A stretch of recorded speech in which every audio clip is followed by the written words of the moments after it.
Second, due to some unforeseen reasons, other panelists could not join us, but we are grateful to CA Deepak Ajmera, who has immediately accepted our invitation to become a panelist, be with Devin Choksi sir. So I would request to Deepak Ajmera sir and Pawan Darak and Pawan Jaju, please escort him to the dais.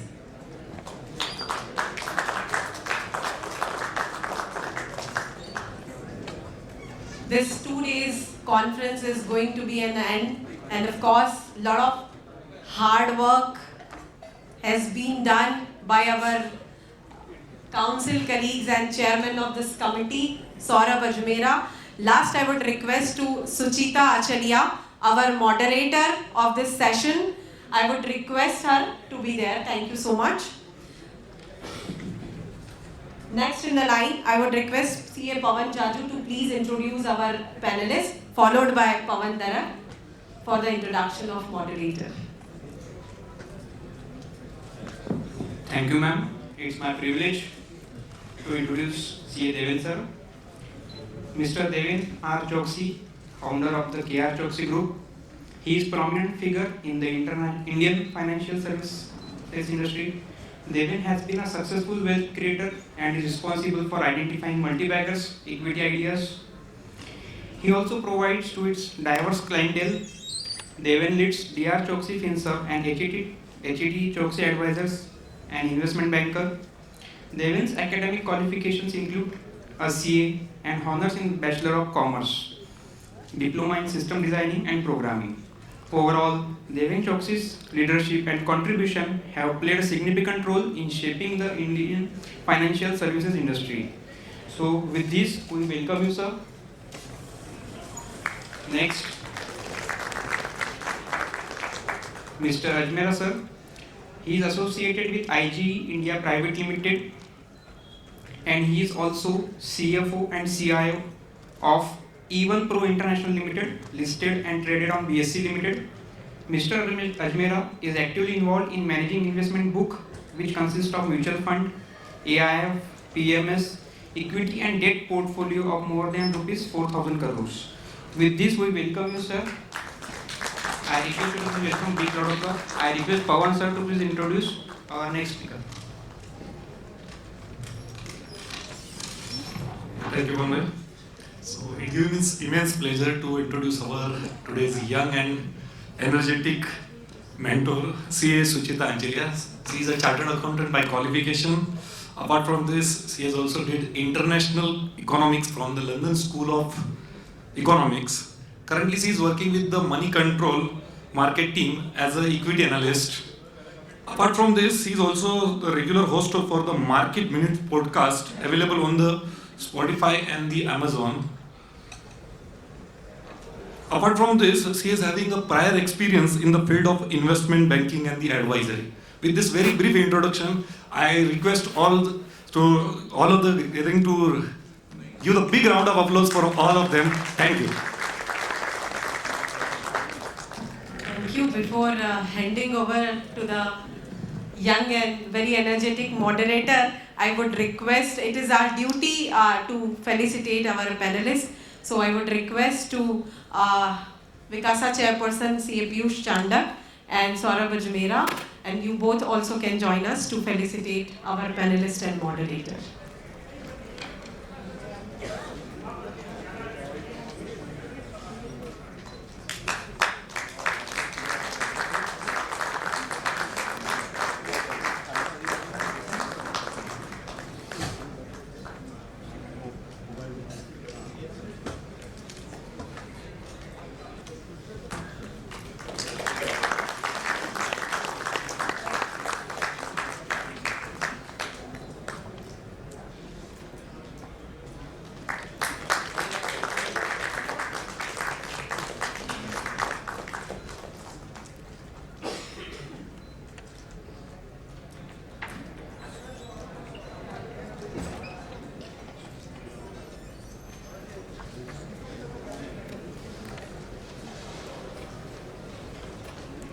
Now, Suchita, you please can continue.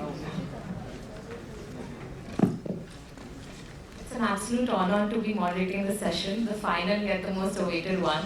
Our topic for the day is India's growth story, and we have a panel that has thrived through the ups and downs of Indian capital markets, making solid careers, believing in India's growth. Gentlemen, thank you so much for joining me today and taking time out of your busy schedules. And welcome to ICI's conference on National Conference on Capital Markets. I'm going to just start with India's growth story. This topic has been spoken about at every bull run. Every time there's a bull run, we're talking about India's growth. But what's different this time? What's different is that India has now become the hotspot for foreign investors. This topic is now being talked about globally.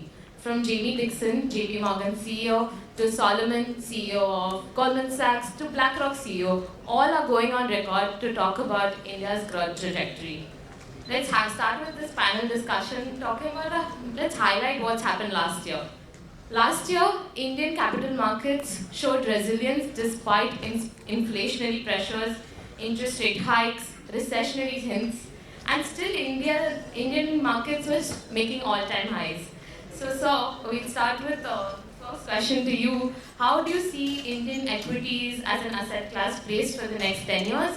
And where do you see this to be a golden period for investing into India? Thank you. Thank you, Sucheta, for having me here and starting the session with me. Well, friends, there are a few things I think which we'll look into in retrospect and then probably have this particular session continued. In 2014, the GDP of this country was somewhere around little less than $2 trillion. Today, as we speak, 10 years after, the GDP of the country is $4 trillion. Similarly, the market capitalization, which runs ahead of GDP, is around $4.5 trillion and above. Why I am putting these numbers before? Because her question is very pertinent. Where do we see the growth coming in? In fact, if you observe, from 2014 to 2021, the GDP moved up from $2 trillion to $3 trillion. From 2021 to 2024, it moved up by $1 trillion in 3 years' time. So what it took 7 years to score the $1 trillion incremental GDP, it actually took 2 years thereafter or 3 years thereafter to score another $1 trillion.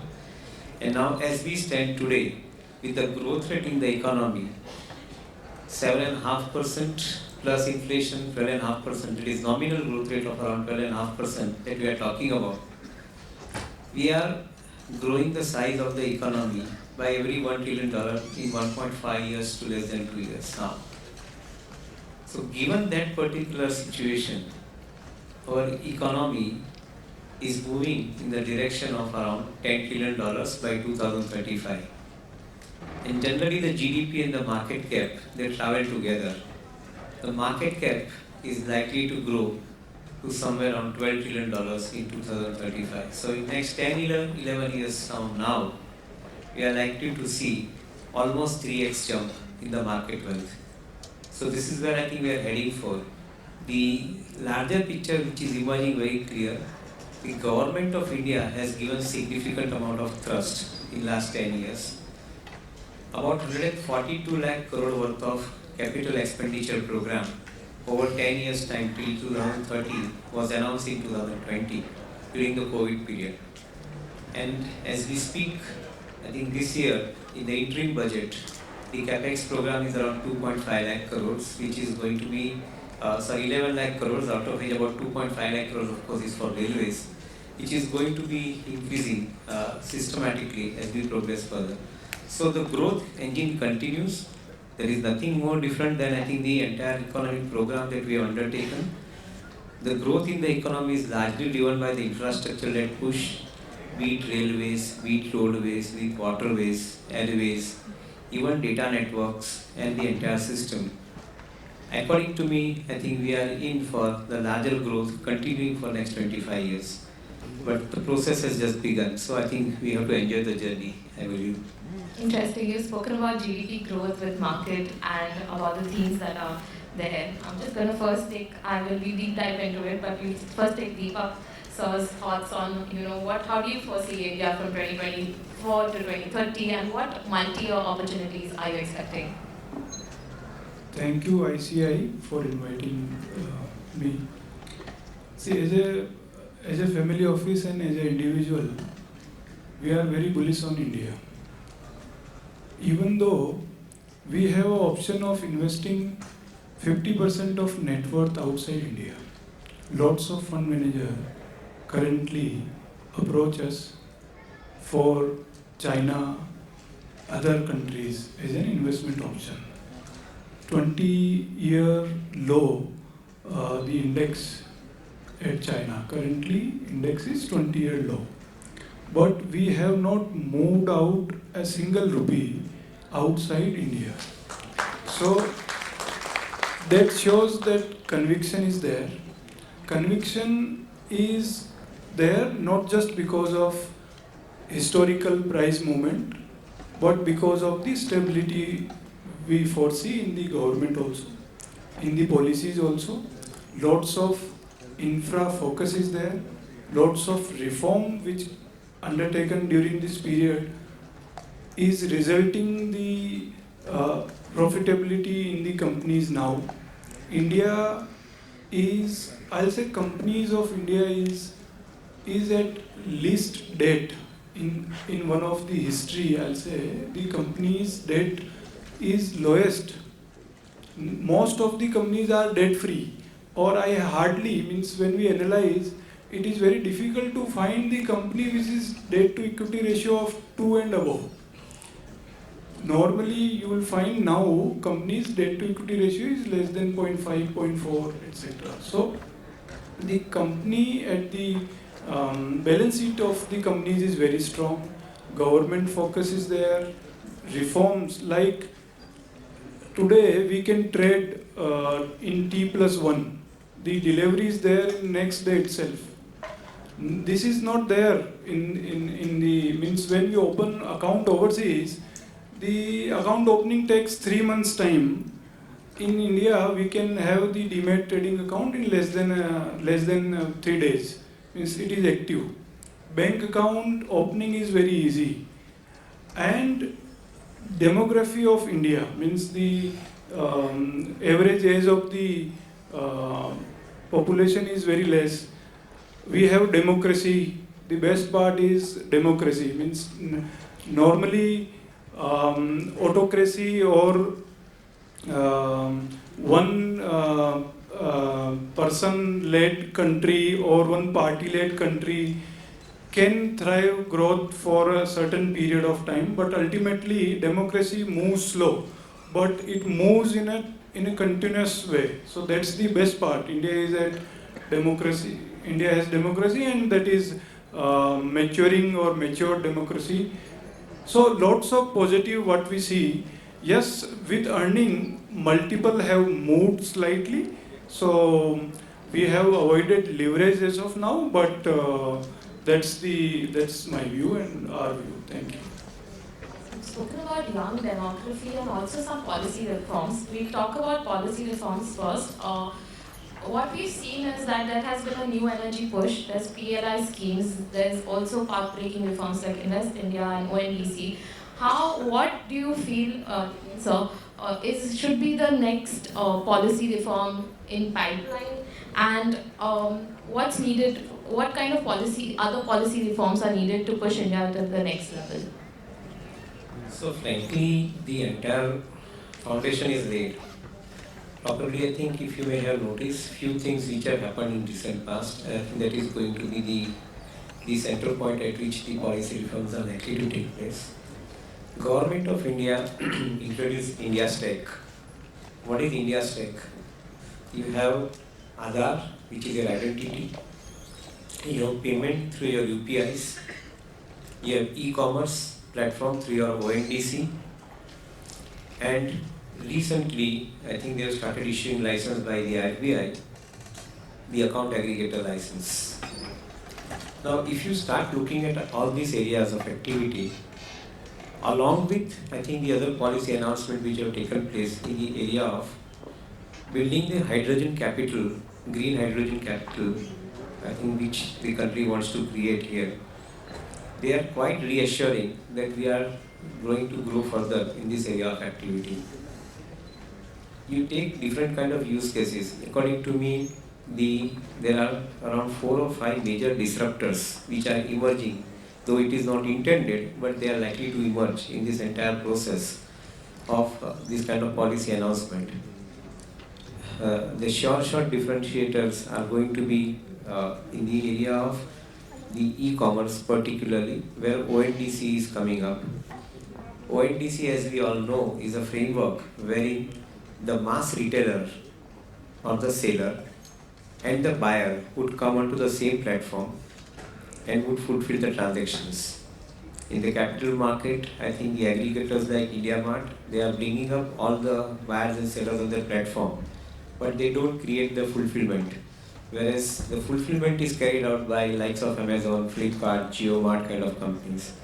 Now this government is basically putting across this entire ONDC network, which is similar to your UPI network, which has created a significant amount of disruption. Even UPI has created disruption significantly by way of processing the micro financial transactions.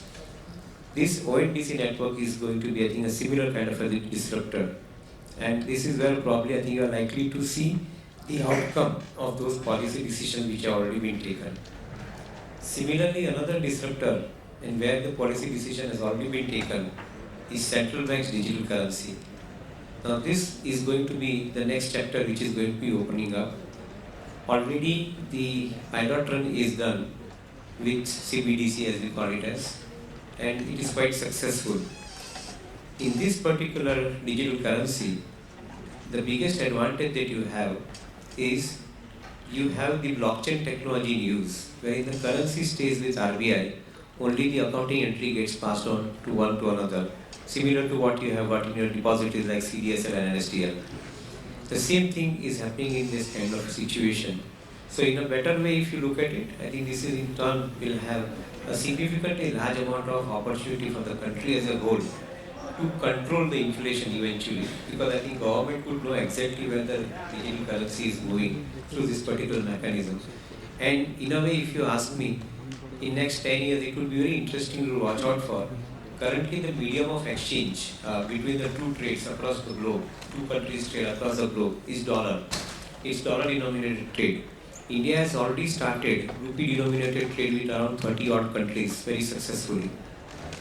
If the central bank digital currency, as CBDC as we call it as, is successful, then possibly in some areas with some countries, the dollar denomination will come down. And what it means, the cost of transaction will come down, because I think you are not incurring the cost for converting the currency into the dollar currency and vice versa. So this is another disruptor. And the third disruptor is basically in the making is account aggregator disruptor. Today, you and me individually, we hold different accounts. We hold bank accounts, we hold provident fund accounts, we have got insurance accounts, we have got brokerage accounts, depository accounts, credit card accounts. All these accounts, when they are pulled into one particular situation, wherein I think all the asset class which we have, or we can probably get review, I think, on the same dashboard. Government also takes the advantage of it. When they know that I think one single person's transaction behavior in certain manner, they would be in a much better position to provide the policy framework. So frankly speaking, the policy framework is going to be around whatever has been announced. One important point I think which is connected to industrial, and that is where probably I think our eyes and focus should be. We have been reading about the green hydrogen. The green hydrogen has a potential to disrupt the cost of power very significantly. Somewhere around in 2018-19 or 19-20, the cost of electrolyzer was somewhere around $14 to a kg. Currently, as we talk, depending on different technology of electrolyzer which is in use, that cost has come down to $4 to $7 to a kg. And as the Ambanis and the Adanis have made the announcement, by 2029-30, they want to bring down the cost of producing electrolyzer, which is a catalyst for the production of hydrogen power, to $1 to a kg. Should this happen, the possibility of industry getting the power at 1/4 the price of what they are getting today is not ruled out. And this in itself would be a major disruptor in the world, because India is taking a leapfrog in producing the green hydrogen, and that is where probably I think we are going to dismantle a significantly large amount of cost structure. This could be a disruptor. So these are all some of the policy decisions which have already been taken. We are likely to see the benefits of these decisions in coming 5-10 years from now. Spoken about ONDC and account aggregation. ONDC, we know some existing players that might see competition on the new age digital companies. How do you see ONDC creating a competition for them? Well, I think that even the new age companies will be part of ONDC. So let us not assume that I think they will not be part of ONDC. For example, JioMart or Amazon or Flipkart for that matter, who are a marketplace, who are doing the complete order generation activity on one side to order execution activity on the other side, and completing along with the payment mechanism. They are doing all fulfillment at one go. On one side, the transaction execution takes place for the consumer products. On the other side, the payment execution takes place. And on the third side, I think the logistic part gets completed, last mile delivery. Now, if ONDC is coming into play, it is an open open network. This open network is basically going to connect all the sellers and all the buyers on the same platform. As of now, the payment and the logistic is not connected. That gets connected, which means I think simply put, a small seller from any part of the country would have an opportunity to sell anywhere in the world. Government has already commissioned GEM platform. In that GEM platform, I think it has already reached about 4 lakh crore worth of volume. If you see this particular platform getting converted into the ONDC platform eventually, we are going to be seeing a significantly large amount of growth coming in, wherein the entire trade would get the advantage of coming onto the electronic platform. In a way, one thing which will be silently achieved would be the supply side would be assured, and as a result of which, structurally, the inflation will go down because of, I think, the higher amount of supply coming into the system through the ONDC kind of a mechanism.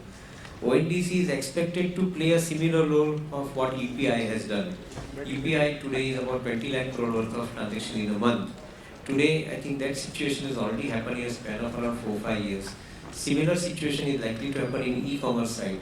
So I don't think it should be a threat to any of the existing players, the new age players, but they will have to soon migrate onto this new platform, so that at least I think they will also have the better way of handling the customers, and you as a customer will get better services eventually.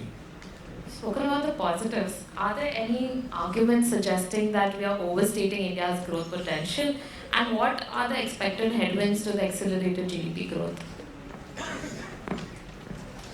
Well, I guess I think when you start the journey, say when I was coming to this place, I think I was watching the Google map. While watching the Google map, I think I was encountering, I think, some red patches, some green patches, or blue patches rather. And I think that is how I reached here. Similar is the process in the GDP growth of a country. When you travel 10 years, 25 years from now, in some years you might see some roadblocks. In some years I think you will have a smooth journey. What I'm trying to essentially say that hurdles will come because everything is not under your control. For example, in 2020, none of us knew about what was to happen. It happened. And country overcame that situation and overcame that situation brilliantly. Today, no second country of the world has created the kind of ability to give vaccination to 140 crore people. No second country has created this kind of parallel structure of not only doing the vaccination but digitally capturing the vaccination. So when the challenges come, we meet those challenges. What you require at that point of time is a strong leader who can drive this country. And fortunately, this leader is available with us. So enjoy the journey. I'm also going to understand what is FII sentiment. How how strong is the sentiment towards India as a China plus one strategy? And when you're speaking, where are they showing maximum interest in when you're speaking to FIIs? That's all. Yeah. China plus one was working. I think it started in 2013 with chemical, and in fact China also somehow pushed it for betterment of India, and now it is working in manufacturing. When we say manufacturing, largely on electronic side, and even in the textile also is started. So across world, um, all countries wants to have lower dependency on China, and because of lower dependency on China, the other countries are beneficiary, and India is one of them. India have captured this opportunity, I'll say slightly late, but very, very quickly, swiftly now, and we are progressing very well on China plus theme. And uh, because of PLI also, it is expected to accelerate soon. We are already like manufacturing huge amount of mobile phones in India. Automobile, we were strong already. Means we are now even much ahead than China in automobile component manufacturing.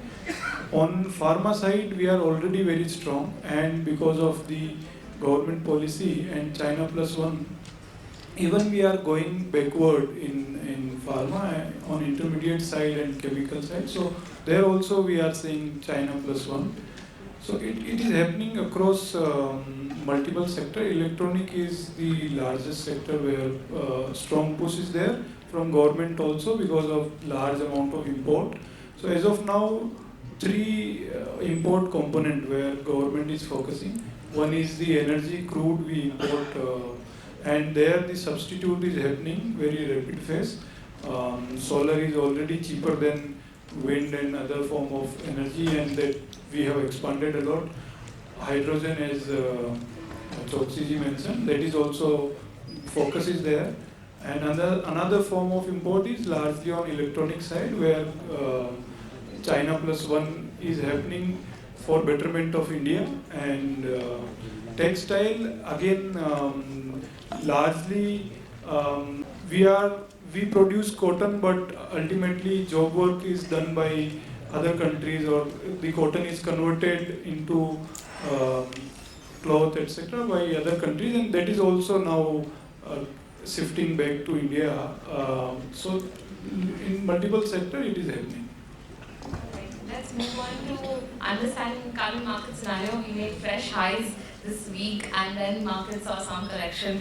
And we've seen that, with elections coming into play, infrastructure, renewables, railways, defense, semiconductors have all seen some growth ahead of elections. What's your opinion on these themes, and do they continue to show promise for the near term? Well, yes, I think the allocation of money towards the capital expenditure program of the country is directly benefiting the sectors which you are talking about. Be it renewables, be it semiconductors, be it in the area of railways and defense, where the significantly large amount of money has been provided for and spent by the government. In fact, this is one of the most important aspects. The government is not only allocating money, but they are spending it at the last mile level, which is fundamentally very important. Generally seen that in the course of a year, after the budget is passed, in first 6 months' time, I think they would have already spent 65 to 70% of the amount allocated, and in the balance 6 months' time, I think almost 85 to 95% amount is completely spent. So which means out here, I think whatever the budgeted amount is, they are spending it amount fully, and that's where we are seeing the reflection into the economy. So the stock market is fully aware about these possibilities. Today, till now, I think we have been very thrilled with the new train called Vande Bharat. Now the government is talking about bringing the bullet train into the country, what we call as Shinkansen in Japan, which is a bullet train. That is now likely to be taken up. So Indian Railways could become, which is the largest company of the government, though it's not public, Indian Railways could become one of the best companies eventually going forward as well. So the capital market takes care of all this situation. In fact, one of the theme which is possibly emerging out of the entire government's capital expenditure program and the way in which I think they want to run this activity, it's very obvious and clear that earlier conceived theme of privatization and selling of the public sector undertakings. This government has possibly realized that I think you require to build those public sector undertakings first from the capital market perspective and then offer for sale, then go for sale. Currently, PSUs are basically having around 17 to 18% of the total market cap of the country. My understanding is that I think in next 5 years, probably this is going to be one big thing which is likely to be played out, wherein the PSUs will become significantly large-sized companies, and that's where probably I think they would be seeing the selling of PSUs in part manners. So I guess I think the government's focus is very, very clear. Election and after, I think things are likely to move in the same manner in which I think it has been started with. Don't think that I think it's going to be very knee-jerk reaction post-election either. Maybe some amount of euphoria is definitely expected, but I don't think that it is sustainable. So we have to be rational. What we keep an eye on, the GDP is growing at 7.5%, inflation at 5%, nominal growth at 12.5%. If the companies are growing at the rate of 17, 18, 19%, it should be, I think, considered as one of the best growth that I think one can think about. And that's what the market is wanting to see on a sustainable basis.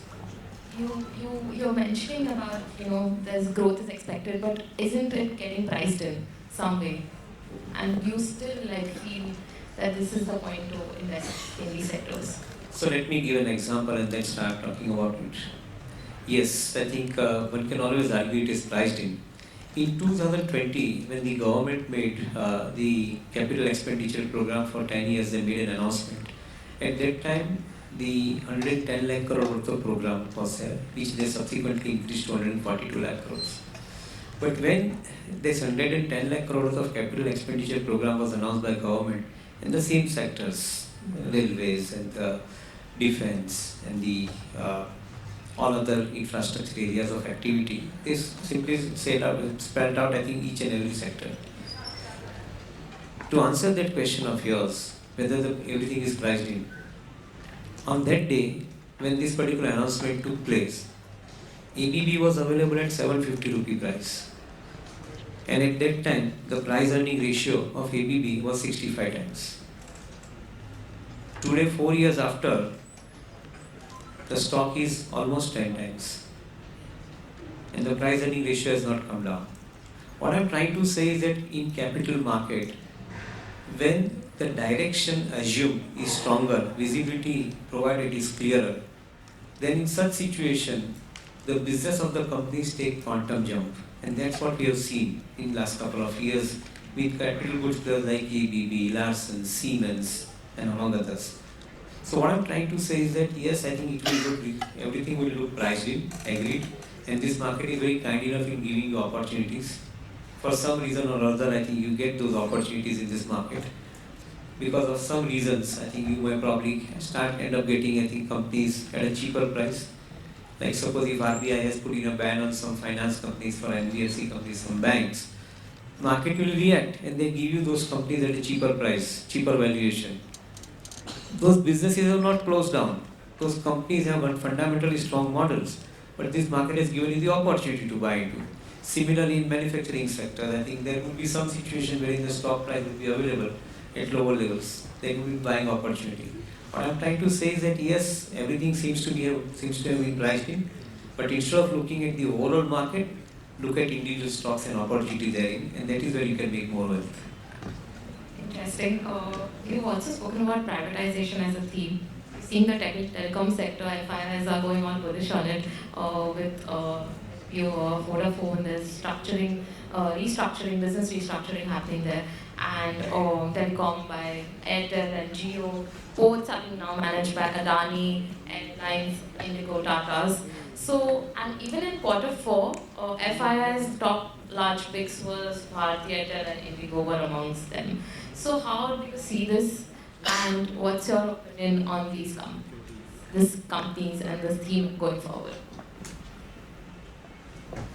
So I think when we are talking about India's tech and the digital economy, when we are talking about UPI based payment transactions, when we are talking about ONDC based e-commerce, quick commerce, so I think everything underlying which is assumed is that there is a backbone of telecom infrastructure. This infrastructure where the data is being consumed is available as a backbone. Today, India has almost completed the 5G rollout between Jio and Bharti, and we are likely to see the significant emergence of the newer areas of activity, wherein IoT, that is machine-to-machine talking, cloud computing, which is already a reality, data centers are reality. Your AI is moving faster than what we have up till now thought about.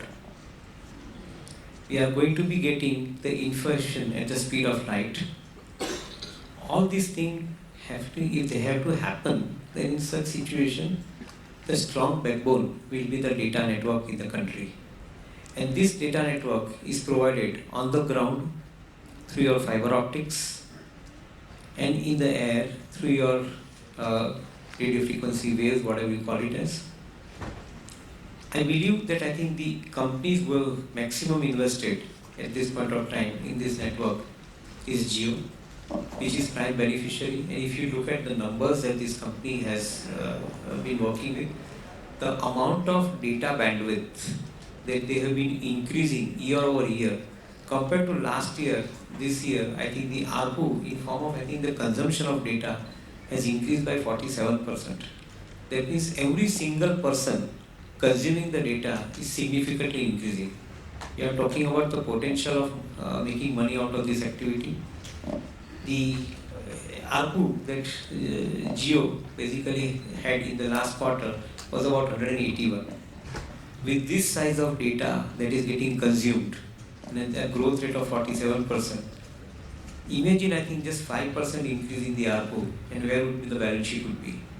For your information, they are running the company at 120 lakh crore revenue on annualized basis and around 60,000 crore EBITDA on an annualized basis. Imagine I think they increase this particular ARPU by 5% in span of 2 years time from now, which is a distinct possibility. I think the balance sheet size will not only grow linearly but I think exponentially. Out of three of them, you're bullish on Jio. Can you miss it out? I think this company, this is possibly I think not possible.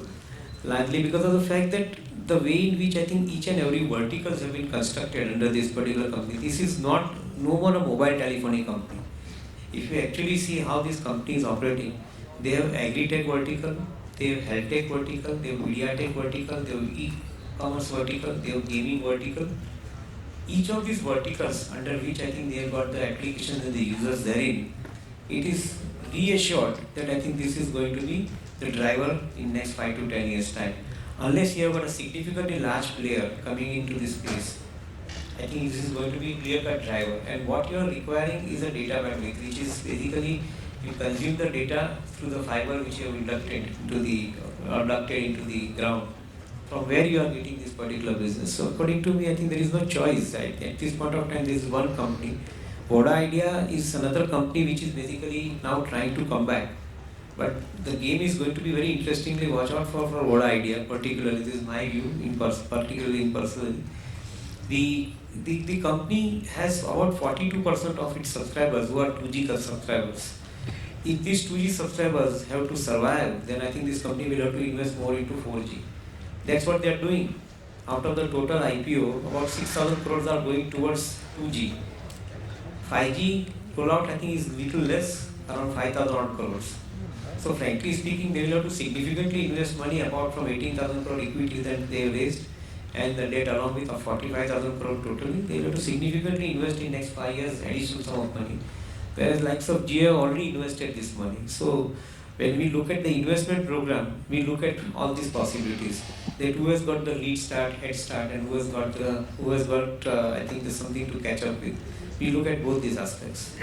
Okay, we have an audience that's waiting to know one answer. क्या लेना चाहिए? Where are some alpha generating opportunities for both of you? This question was. सामने वो camera चल रहा है, और सेबी के ऑफिस के अंदर लाइव है. Sectorally, we mentioned in the current market scenario, where do you see some opportunities? Well, directionally, if you ask me,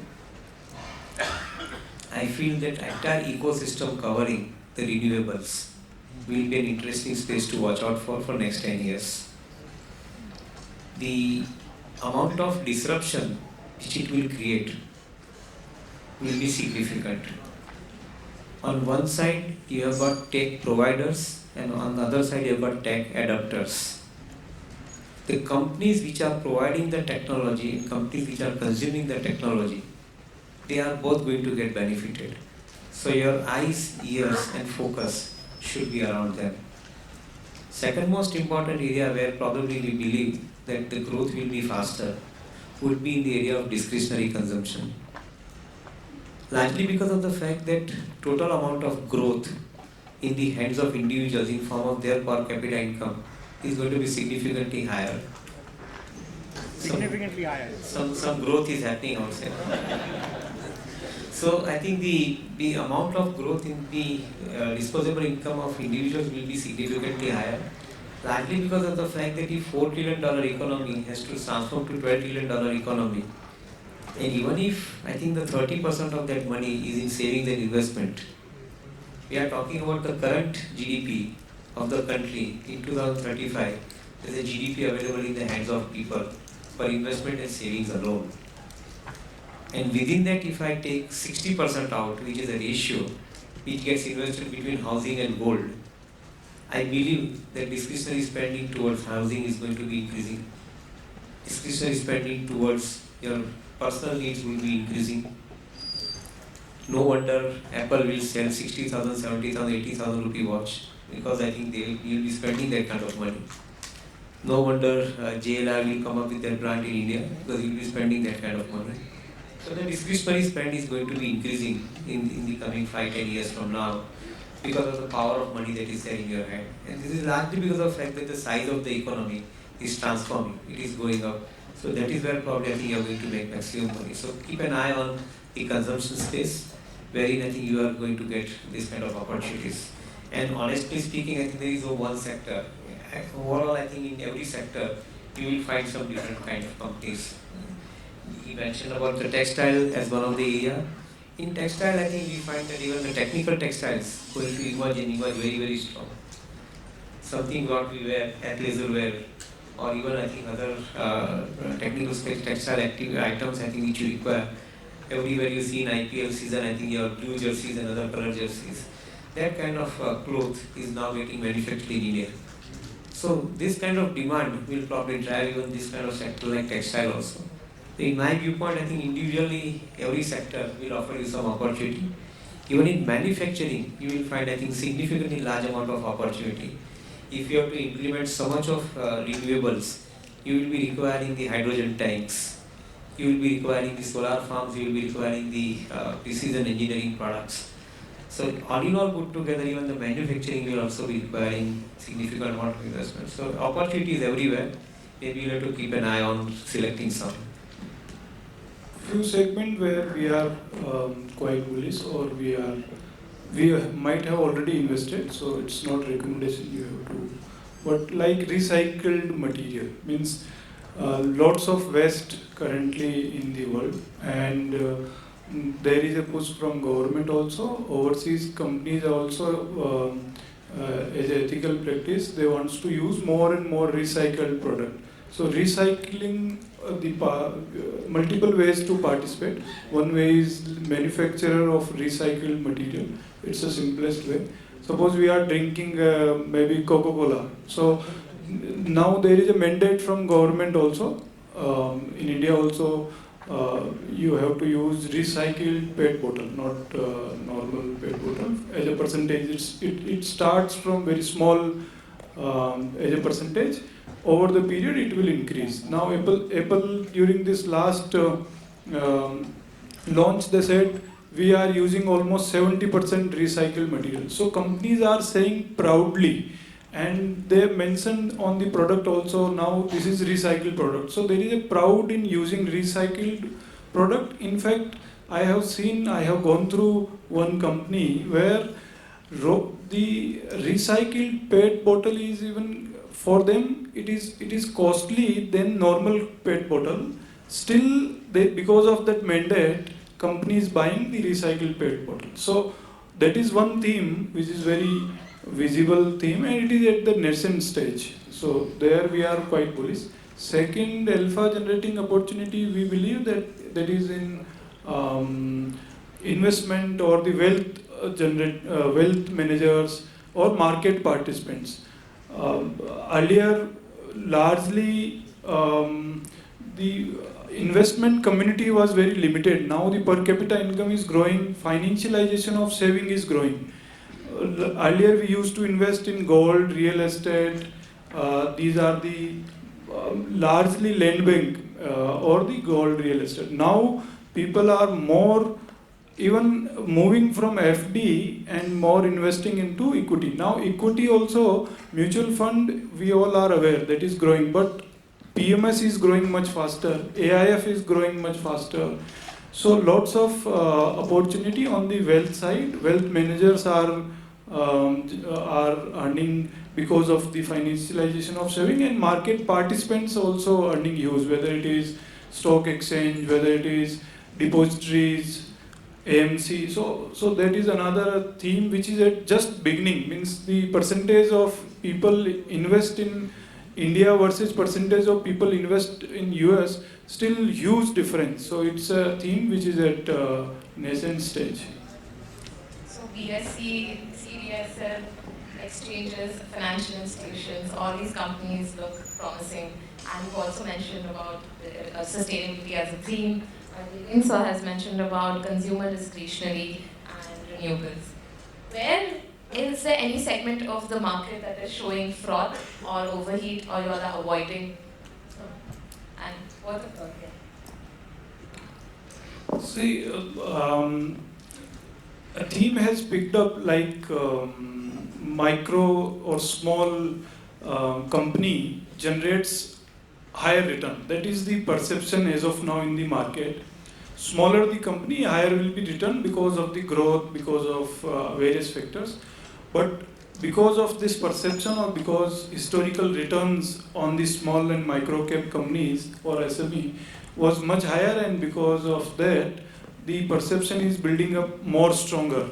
And we see lots of fraud there. So we are very, very cautious when on the smaller companies. So that is the SME companies, SME IPOs. What about you, sir? Where are you seeing fraud? See, realistically, as I was explaining, if you have got around 12.5% nominal growth in GDP, and if the company is growing 50% above that nominal growth of GDP, which is around 17-18%, then it should be seen as a realistic growth in the business of the company. Now, if some company for some period grows faster than this rate of growth, then one will have to reasonably look into this growth rate, where it has come from. There would be a possibility wherein those companies would probably grow a little faster compared to the normal rate of growth in the economy. However, if this rate of growth is significantly given premium in the market, then you are creating a froth. Then you are creating a situation of overvaluation. This overvaluation is something which is basically, one will have to be mindful about few things here. Those companies may fundamentally be doing very well, but when you are basically buying these companies at a price which is expensive, quite possible that in subsequent period of your bought it at expensive level, you may have to wait for a longer period of time to get your return out of your investment. There are plenty of companies which are currently picked out as far as I think their valuations are concerned. Their business is still growing well, but market ended up giving them fancy valuation. So this is where probably you have to be mindful. So we keep this radar on that if the company is growing 50% above the GDP growth rate, can it sustain? If it can sustain, is a good growth rate. If anything over and above that, if it continues, I think one will have to keep mindfully, one will have to look at those growth rate and then give the valuation accordingly. But in a market which is full of, it's a bull run market, and amidst a bull run market, corrections are short-lived and swift liquidity rebounds the market. How do you justify the right entry point in terms of valuation, like you just mentioned? Well, I think the name of the game is patience. You don't have to chase valuations, you have to look at the values which are getting created. In a bull market also, significantly large amount of opportunities do get created, where you get the value very clearly, which will ultimately lead to valuations. Though we are not allowed to speak about the companies in the public forum, but there are companies which are basically taking advantage of, as I was making earlier a point of explaining the India stake. There are a few companies which are making complete advantage of this kind of a situation. It becomes a value buying opportunity. Just for example's sake, not a recommendation, since I think we all want to get connected with the subject what I'm talking about. Suppose Geo Finance is a listed company. Currently the operation is virtually not there. They are running a treasury book currently. You being all chartered accountants here, you would have noticed that the company applied to RBI for CIC license. The CIC license, which is Core Investment Company license under the NBFC guidelines of RBI, they applied for it. Which means that they indicated that they would be investing.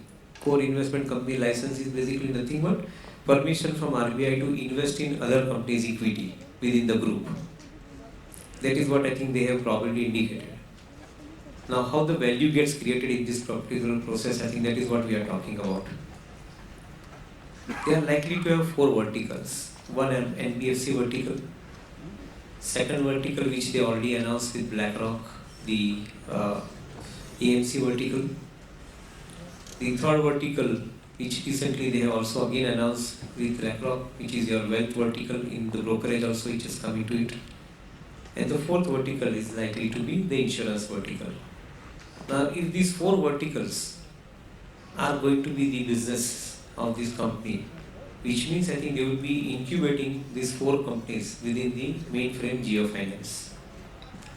Fast forward this entire proposition 10 years from now. What is the size of the business that you are talking about? Today, 1,40,000, 1,50,000 crore net worth of the company. They are probably number 3rd or number 4th in the country as far as the financial sector player is concerned. The financial muscle power is significantly strong. If you are buying this particular proposition where it is taking birth, and if you are holding it for next 10 years, you make multiple rate of return in your portfolios. Something which Bajaj Finance of the world demonstrated in 2007-8. Bajaj Finso kind of company demonstrated in those particular period. And n number of examples, including Adani Group, when they were investing into the capital investment into the infrastructure in 2008 to 2011-12 period. I think this company was actually investing, and today I think you are seeing the market capitalization of those companies. So in every bull market, in for that matter every market, you do get values. The choice is with you, whether you want to buy deep value or you want to go into momentum values. Most of the people are going and chasing the momentum. That is why they don't see the deep value. We believe that if you have to make money out of the capital market journey in the country and wealth out of it, then I think your approach should be towards deep value. Momentum valuations or momentum values can be, I think, thrill for some time. But if you want to really create a wealth, I think it should be the deep value investing approach that one should follow. I'm going to ask about the skew towards large caps, and do you see more opportunities in the mid caps and small caps despite the rich valuations and the meteoric growth that was seen last year? I think growth is there, and because of that only the valuation is there. Earning growth, the momentum is there in small cap and mid cap, and it has to be company specific also and sector specific. So large cap as such have delivered much less return compared to small and mid cap recently. last 2-3 years, and largely the Indian index is market cap weighted index. Large is the company, more is the weight, and because of that, index is skewed towards large companies. And recent years, I'll say IT constitute a large weight in the index. In a year or 2 years, it is not doing that great. So large cap index is not doing that. Banking is another high weight index in the large index. So I'm saying banking is also not doing that great. Large bank are not performing for last 2-3 years. So and whereas the small and mid cap index, the growth is there, profitability is there, so their return is higher. But and because of that, money is chasing more small and mid cap. But that is how the market, wherever the earning visibility and growth is there, money flows towards that. That is this. I'll ask 2 last questions and then we'll move to the fireside chat and we'll ask some questions from the audience as well. So keep your questions ready. The first question would be around elections. The first phase of Modi's government was about policy reform. The second was about growth.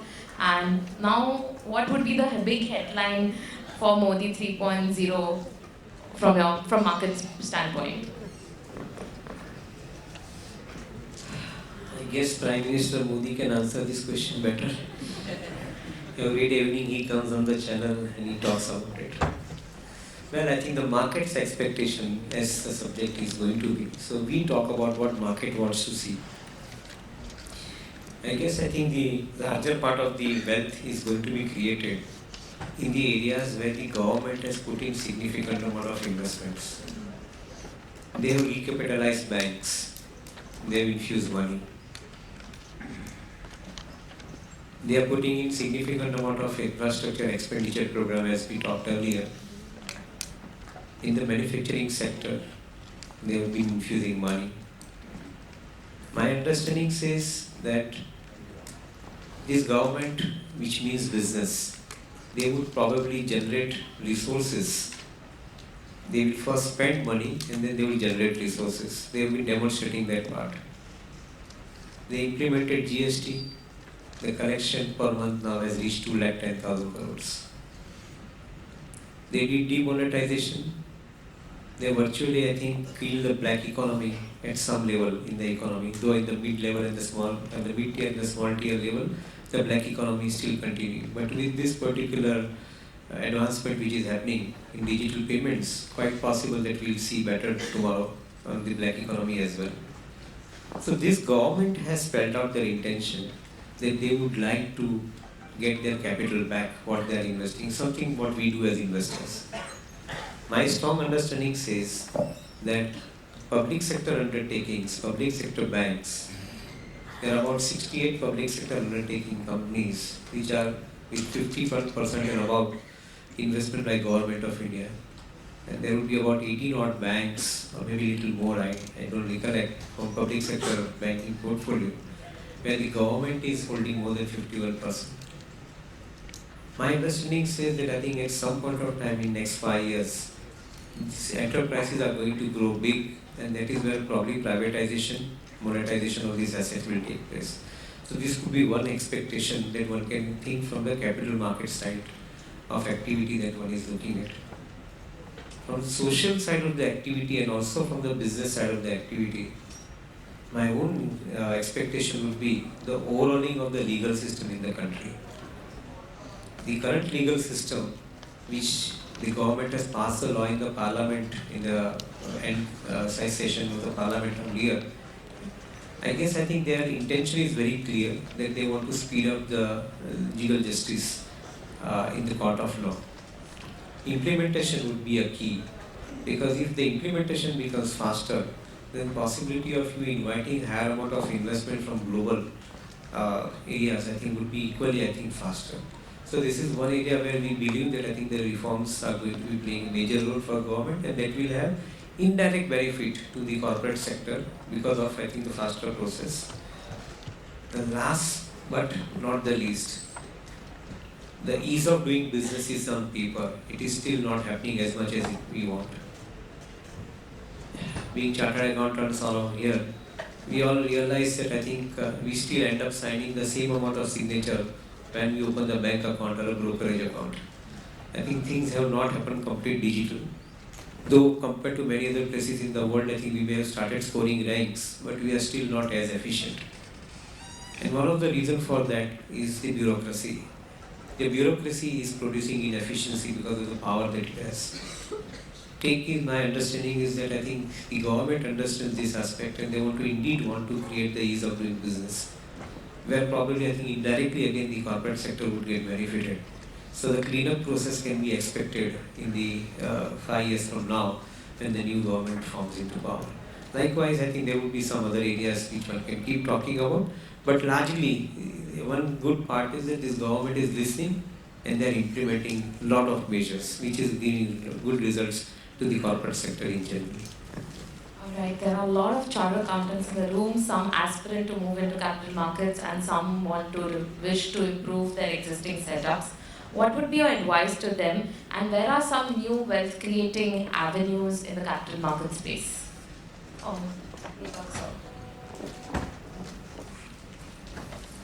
See, I think chartered accountant are best place for capital market investing. They have the bandwidth and skill set to invest in capital market, and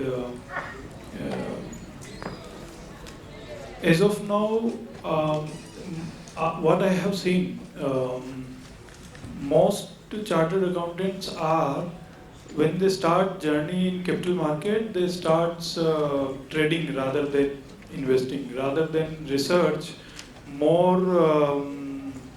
More focus is on tips and trading. So if one can do research and look at the theme and long-term investing, then chartered accountant are best place for the long-term investing journey.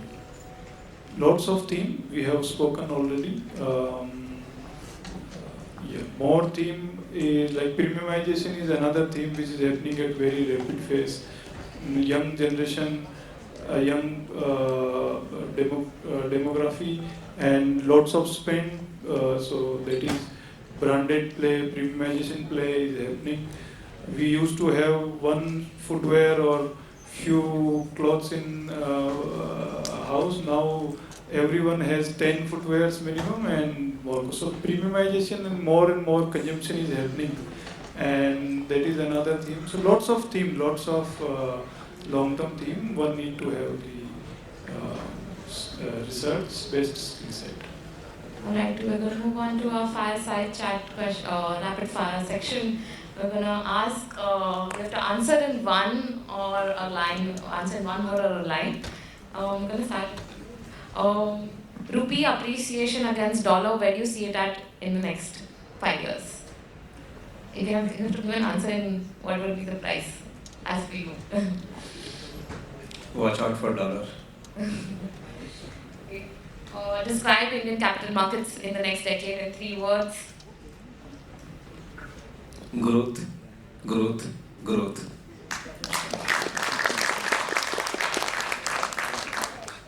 3 red flags in a company that you're evaluating as an investment option that you would not ignore. People behind the company, their past practices, and over-ambitious management. 2 ways to restart if your calls go wrong. Exit, invest again. What, according to you, differentiates a successful investor from others? He is successful. Okay. And historically, if you could go, which stocks would you take which you missed? In next 10 years, we are going to see many other companies coming into the markets. We have talked endlessly about different themes. We'll focus on those things. We'll not regret for what we have not invested. We'll think about, I think, what we can invest next. Journey from CA to fund managing, what's next in your bucket list? No retirement. If you could My give, son is here. I think he probably will answer what journey I should carry. if you could give one piece of investment advice to your younger self, what would it be? Patience. Yes. Alright, and 3 books you recommend are a must read. When many people are sitting, you don't give none to them. Everybody has different liking for reading different things. I read spiritual books to get the balance in my life from the value systems. I read industry books to get knowledge enhancement for my investing profession.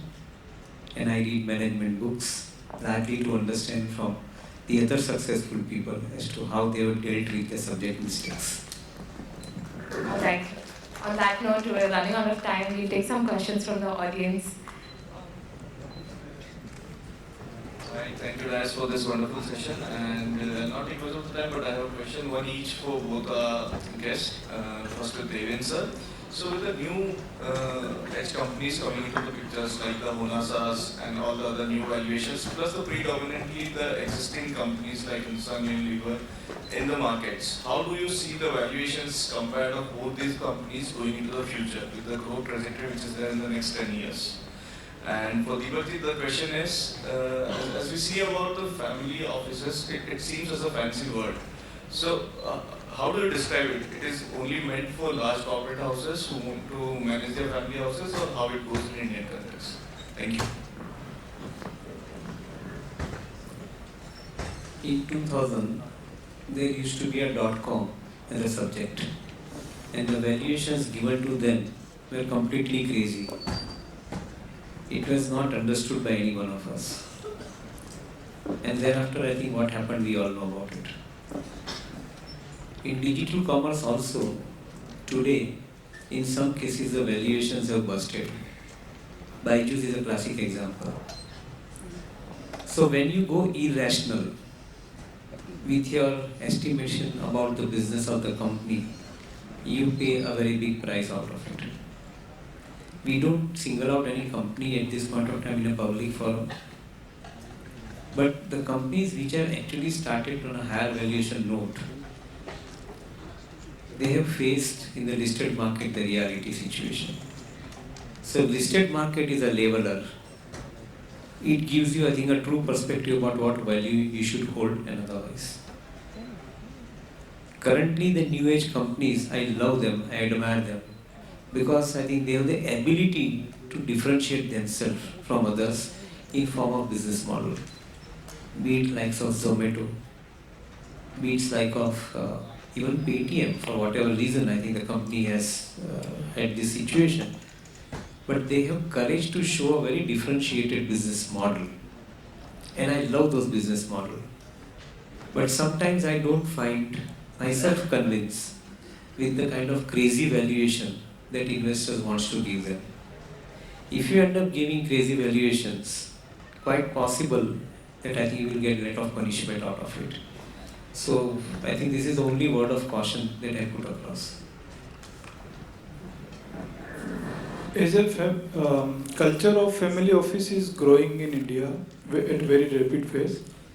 Largely, the corporates have earned huge amount of profit in last few years, and there is a surplus rather than the debt. Means companies are already debt free, corporates are debt free. Now there is a surplus in their books, and in last 3 years itself, more than 500 plus family office has been set up in India. It's a great opportunity for chartered accountant also.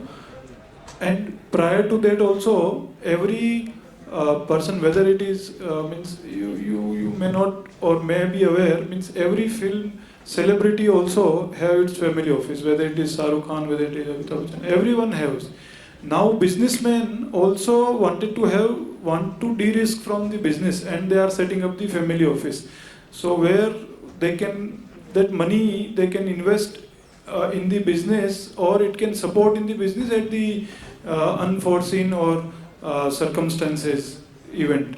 So family office culture is growing in India, and also it need professional skill set, and that is the benefit for chartered accountant is it need different skill set. One skill set which is like towards debt. So debt also, which sort of debt paper to be avoided, which sort of debt mutual funds where one need to invest. Another side is startup side.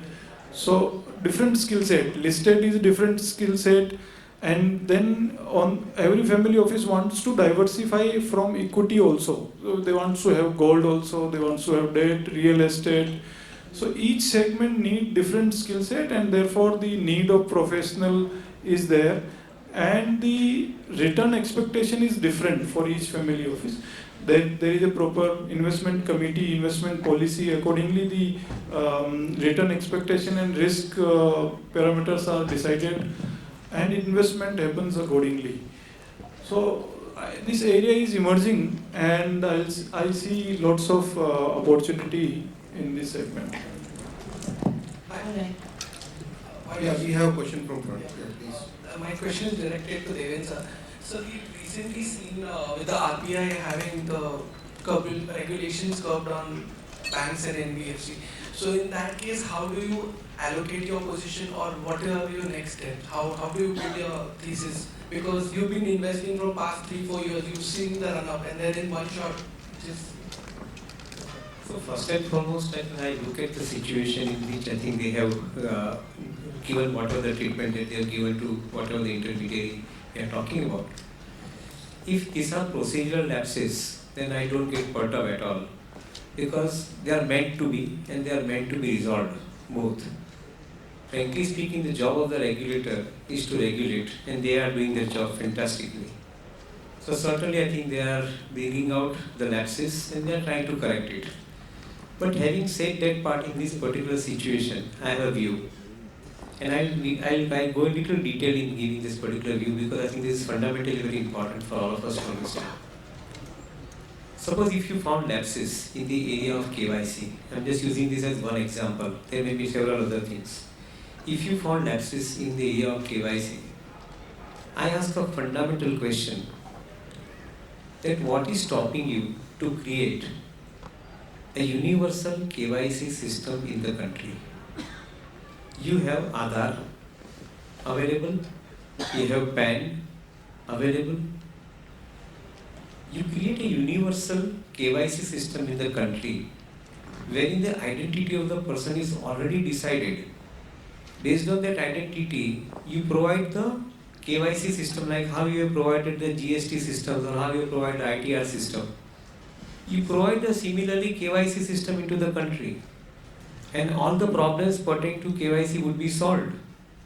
Today, in the account aggregators business, they are leaving it to individual entity to whom they have given the licenses for account aggregation to provide the entire single KYC related solutions. I would still expect one step ahead. Let this entire structure or the system be provided by the regulators themselves. It takes me 25 years back when we designed the capital market system for the country. I was part of this particular team who designed the online trading system, online depository system, and online surveillance system at that point of time. What did we consider at that time? Probably India's capital market was the first e-marketplace, as we want to call it as. What did we consider at that point of time? We said that at the market level, at the stock exchange level, we'll design the system and we'll provide to everybody. Today, every single participant who is trading into the India's capital market is using the same system, same price, disseminated at the same time, same second, and at the same time I think the priority is given to one who has come ahead to others in their time as far as the timing is concerned. Extremely transparent and well integrated based system. If we could do it at capital market level, without at that time regulator was not there, Without regulator, I think if the stock exchange assume the role of a regulator themselves, self-regulatory organization, and if they can create this kind of system, why should the regulator of the bank not create a common KYC system and solve this problem? Likewise, for every such situation where you, as a regulatory body, find I think some observations in the books of the stakeholder, try and solve the problem. Punishment is justified, but that affects many stakeholders. Let's understand that part of it, and that is where I think the maturity will have to prevail upon. Any other questions? I think we have. Anyone want to ask a question? Right last, Mishra ji. We have a question from backside also, from center. My question is to Deven sir. So there are a lot of influencers who have been finding out that there are a lot of harmful, components added in our food products. We recently heard about this news of MDH. So do you think that the Indian consumer will be very much sensitive to find out about all these chemicals getting added, and does it affect the valuation of FMCG companies on a larger time frame? Do you remember Maggie episode? Yeah. I think that answers the question. Question from right side. I think we had a very wonderful session. Let's have a big round of applause for both the panelists and wonderful moderation of Sucheta.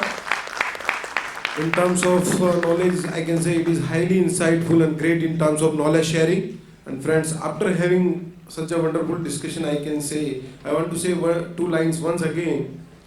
उम्र भर गालिब भूल यही करता रहा, उम्र भर गालिब भूल यही करता रहा, धूल रिसर्च पर थी पोर्टफोलियो साफ करता रहा, धूल रिसर्च पर थी पोर्टफोलियो साफ करता रहा. So my request to all of you to have a proper research before having any investment. And with this, sir, once again I thank you very much for joining over here, and I also like to thank each one of you for making this national conference more successful. And friends, I like to invite for regional conference also, which we are hosting this time at Geo Convention Hall. With the participation of 5,000 audience, we are going to have our regional conference of WIRC on 23rd and 24th August, where you can participate in large numbers. Once again, I thank you, each one of you, for joining over here and making this conference more successful. Thank you very much.